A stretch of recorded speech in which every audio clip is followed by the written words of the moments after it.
Okay, so in this module, we will show you how to do your starts. So all of the seedlings that we do on the farm, we start the same way in the nursery. And so it's the same principle, the same procedures. We're going to show you how we do things step by step. I just wanted to take some of the time to show you the nursery and some of the features of it.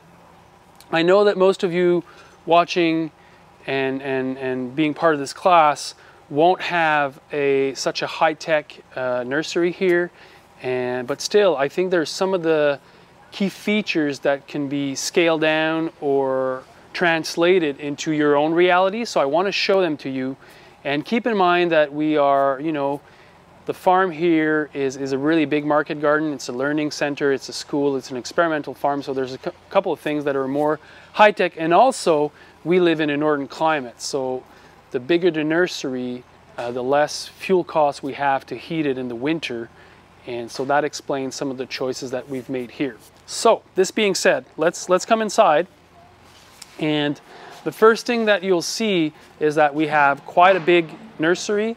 And like I've just said, the bigger the volume of air, the easier it is to heat in the winter.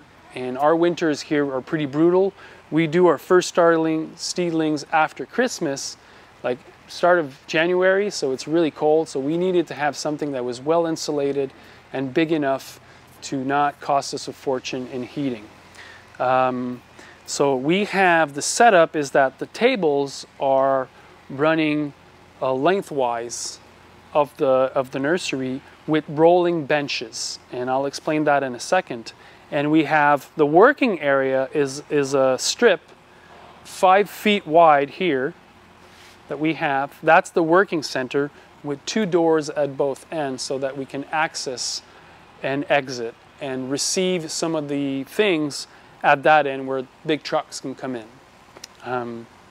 Again, stressing out the fact that this might be overwhelming for you, but the goal is to show you what perhaps the next level could be. And again, all of the features that are in this greenhouse can be scaled down or adapted to your own reality. They're just like, these are just features that are interesting if you look at them from that perspective. Okay, so we're coming in. We have all of our material to our left. So there's all the containers. We use 72s and 128, and we use pots for all the nightshades. And we also do microgreens, so we have the microgreen material that is stored here.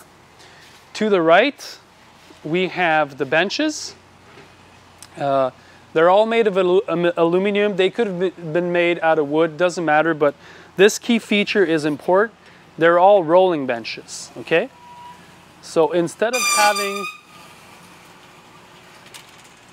having one table and then 12-inch to access and then another table and 12-inch, we have a 18-inch access for 4 or 5 tables.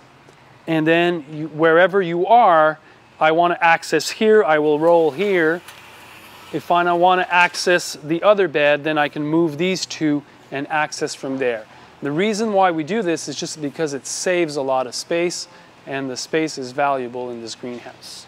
I won't talk much about the heating system because it's fairly conventional. We use propane. The reason why we use propane is because for the time being it's the cheapest setup, and we have a propane person that lives really close to here, so that's not an issue. And we also have curtains, night curtains that unroll at night. Again, I know that this is more expensive perhaps than what some of you guys can manage, but if you're heating in a northern climate in the winter, that's the best investment you can make, is these night curtains. So besides that, we have some benches here that are movable, so we can move them out of the way. And so we have 2 benches mainly. One is to do the seedlings with the vacuum seeders, and I'll show you how we set up the vacuum seeder. And it's made out to be able to work 2 people. And so these tables are 8 feet wide by, I think, 30-inch long, which is enough. And they have borders like these so that all of the soil mix doesn't get tossed around. And then we have the soil mix that is just underneath it, easily accessible. So a working bench like this could be customized, made out of wood. We bought everything from Uline, so it's made out of metal. It'll last us for many, many years, and everything's on wheels, which is really practical because we can go at the end and just be able to move the soil mix around. Soil bench is here.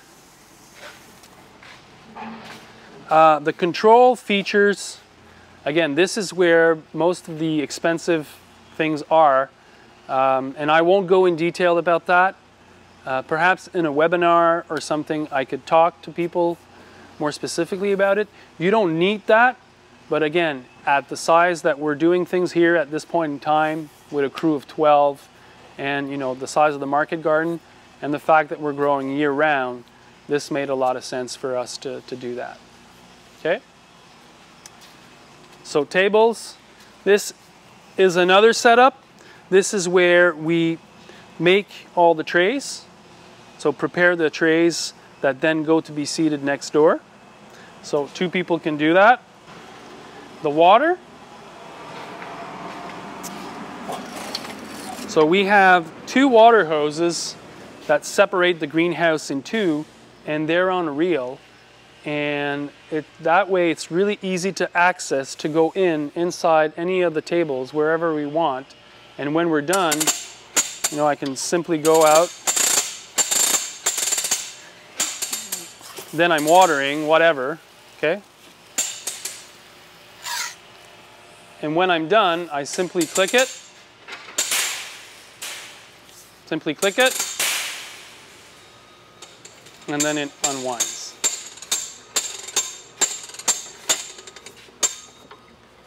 Okay, there's other systems where you can string your hoses to the top, but it's not as practical when you're working your tables lengthways. It's more practical when the tables are sideways, I mean. Sideways, lengthways? Well, you see how they're set up. And basically the other thing is the fans. The fans are really important. You need to have fans. We've shut them out just so that we can hear ourselves when we talk doing this, but they're on 24 hours a day.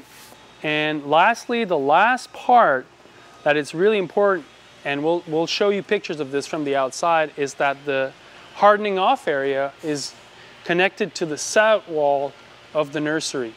And so for us, it is really easy to take transplants and bring them from inside the nursery to the hardening off area just by jumping over the little wall there. And then we can close it and open it. And so there's different ways to do this. So if it's really cold for a night, or if it's freezing and things are hardening off, we can open and let the heat from the nursery go into the hardening off area. So we can play with that. Besides that, that's pretty much it. We'll show you all the steps of how we do the trays, the soil mix preparation, how we seed, and in another module we'll show you how we do the tomatoes, the peppers, the eggplants, how we transpot them, how we start them really on, and for the tomatoes, how we graft them. So that will be in another module. When seeding in cell flats, uniform growth depends greatly on how the trays will be filled. This task needs to be done very carefully. It's also capital to use mix designed for growing seedlings in cell flats. We use 2 different potting mix, one that is formulated for starting the seedlings and another one for transplanting. The later contains 50% compost, where the first one contains virtually none. Those mix are certified organic and contain no synthetic wetting agents. The first thing is to mix it with water. This will cause peat to swell, thereby making it more porous. For a 55-liter bag, we add 3 liters of water. Then we mix everything using a shovel. For efficiency reason, we make 2 batch at a time.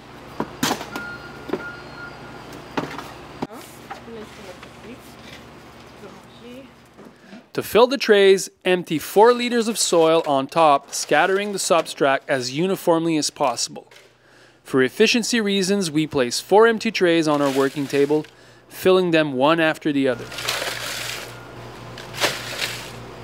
Fill the tray with more soil than not enough, breaking the clumps at the same time. Then lift up the tray approximately 6 inches high and let it drop. Brush off the excess soil.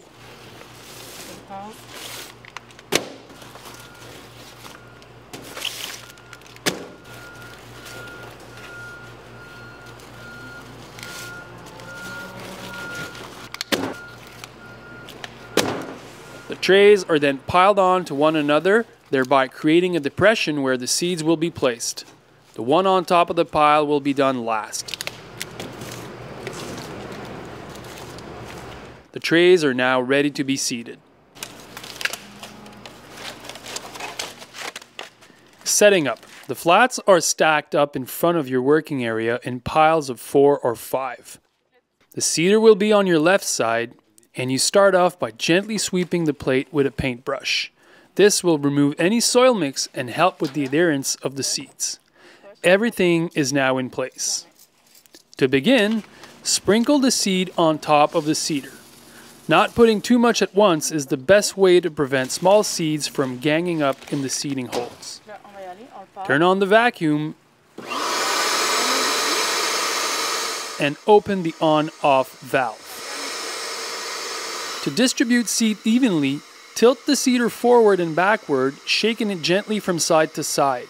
Try to keep the seeds moving at all times. Next, gently tap the seeder on the seed collector tray, then removing all excess seeds with your fingers. Place the seeder on your tray, open the on-off valve to release the seeds, and give it a little tap.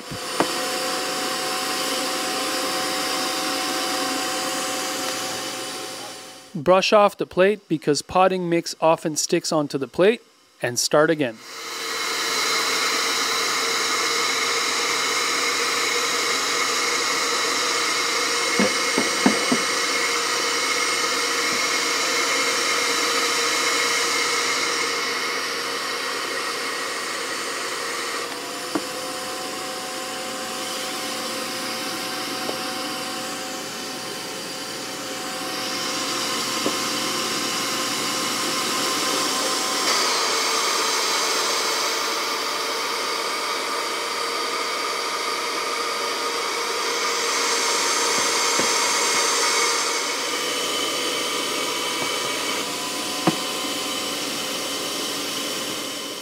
Seeded trays are stacked in a crisscross position so that the seeds won't stick onto the trays. Make piles of 4 or 5 trays, then bring them onto the rolling benches. Trays should always be arranged on the benches according to the matching number of cells. The 128 with the 128, the 72s with the 72s. This way each cell will receive an equal amount of water when watering. The last step is to lightly top the trays with dry potting soil mix, and that will prevent them from drying out too quickly.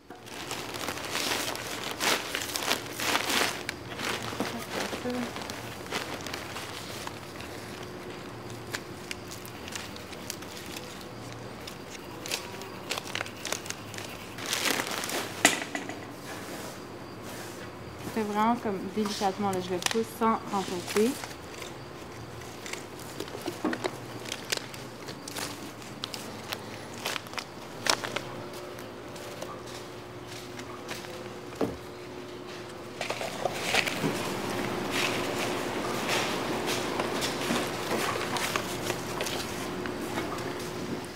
Watering in the nursery is always done in 2 steps.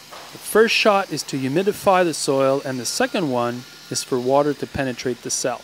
You do this very slowly, making sure that you're covering the full length of each of the trays. The total amount of water sprayed will be dependent on many different factors: outside ambient temperature, the amount of sunshine, and the germination stage of your plant.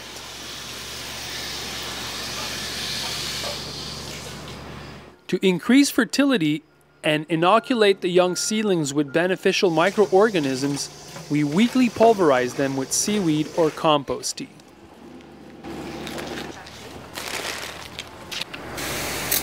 The nursery is definitely a place where efficiency is important.